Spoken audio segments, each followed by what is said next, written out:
Happy Friday, everybody. Welcome back to the LTQ Wrestling Podcast. Hopefully, everybody had a good Friday night watching Smackdown. DIY are the new WWE Tag Team Champions. They end up facing the Motor City Machine Guns. They're supposed to be Street Profits, but they got tagged backstage. That WWE backstage is very dangerous.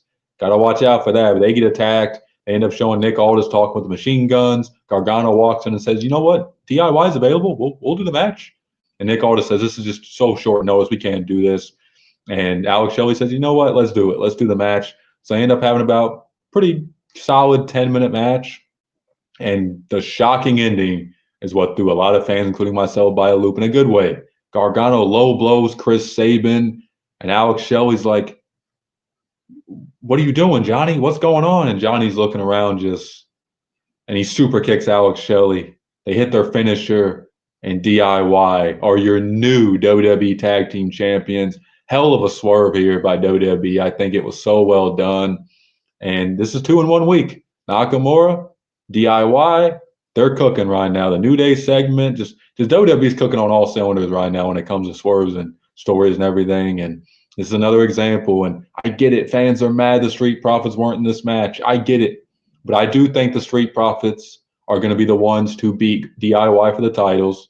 I think that's what they're setting up. The thing about Triple H, a lot of fans have to realize, he does this thing where he has a team or wrestler or whatever the case lose a lot, and they think they're going to have their moment.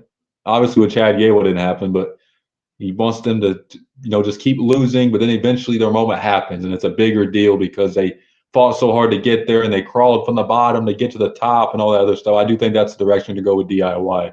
So they kick off the show with Cody Rhodes and Chad Gable. They have a back and forth. Chad Gable's from Raw, but they're talking about how they're going to do like a superstar shake-up type deal. They're not really calling it that, but they're saying wrestlers from NXT, SmackDown, and Raw will be available through trade. They showed Gunther backstage talking with Nick Aldis. So it looks like Raw going to Netflix is going to cause a shake-up, which isn't a bad thing. I think the rosters do need a little bit of an adjustment. Tiffany Stratton beat Elektra Lopez. I think that's how you say her name, or her name is on the main roster. And Naomi, a triple threat to advance in the Women's United States title tournament. Good match for the most part. I mean, Naomi really, I think it was good outside of Naomi's botch. I don't know what it is about Naomi. Her in-ring work has just not really been good, at least in my opinion, since she's came back. It's just very sloppy at times and just botching and everything. It's going to be Chelsea Green against Bayley, and it's going to be Tiffany Stratton against Meechin. The two winners will face at Saturday night's main event. Can't wait for that. I do think Chelsea Green should be the one to win. Hopefully WWE doesn't do Bayley and Tiffany Stratton in the finals. That would kind of suck, but we'll see. Bianca Belair and Piper Niven had an excellent match on this show. I mean, they cooked. Probably the best match of the night outside the main event. And they went at it. And Bianca Belair ends it. Chelsea Green tries to get involved. She throws her in the ring, hits a KOD, on the Chelsea Green with Piper Niven. And that's the end of it. And both ladies worked their butts off in this match. Bianca, we all know how great she is. Piper Niven doesn't, I don't think, get enough credit for her in-ring work. She's awesome, and she did great in this match. So great match there. Solo Sikoa and Jacob Fatu ended up attacking LA Knight and Andrade after, Nakamura comes out, LA Knight interrupts, then Andrade interrupts, and then Solo, Jacob Fatu, and Tama Tonga get involved. And Solo grabs the mic. He said, "I'm tired of everybody taking me as a joke.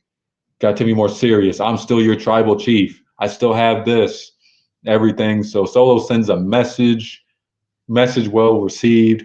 They have KO in the car with Michael Cole, and KO's pretty much, said before that, like, "I'm not going in that building to do an interview. You guys wouldn't even let me in the building. You think I'm going to come in there now and do an interview with Michael Cole? No, he needs to come out to my car. If he doesn't, cool. If he don't, I don't even care either way, pretty much." And Michael Cole ends up going out to his car, and they have a talk.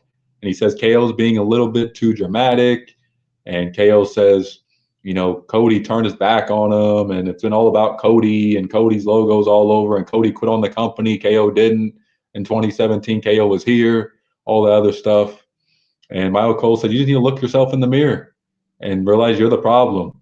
And, KO talks about how him and Sammy are going to revisit, what's been going on with Sammy, how he helped Roman Reigns in the bloodline. They're going to get into that in the future, so that should be interesting.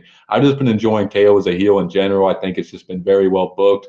Him as a face was really running his course, in my opinion. I just, not really been a big KO face fan anyways. But, man, He's been cooking as a heel. I'd really love for him to beat Cody for the title. Probably not going to happen, but we all can dream, right? He tells Michael Cole, after Michael Cole says some of the stuff, he's like, "No, Michael Cole, just get out of my rental car." And Michael Cole gets out, KO drives off, and then we go to the main event. Cody Rhodes against Chad Gable. And it's awesome to see Gable in a main event. And we talked about this before on the podcast, but basically, like me, Tears, and QJ were saying, like, was WWE booking Gable better to get him to re-sign? Because ever since he's re-signed, he really hasn't done a lot. I mean, the Otis feud looked like it had potential. They just kind of dropped that. He's leading this new group. It has potential, but, like, can you really take him serious right now? They haven't really done anything relevant or won much. So it's like, is this the start of something for Chad Gable? Because there's been a lot of fan criticism of how WWE's booked Gable. He hasn't really done a whole lot.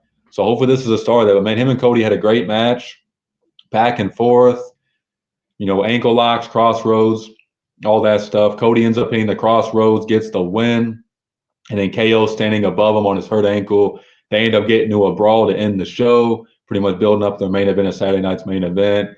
And that was SmackDown this week. I think it was a very good show. I know some fans are disappointed. No OG Bloodline. Reigns ain't going to be back to the Netflix premiere, so you're going to have to go a few weeks without Roman Reigns if some fans can make it that long. But not a bad show. I thought it was a very good show tonight. So what did you guys think of it? Make sure to like and subscribe. Comment your thoughts down below. Let me know. Peace.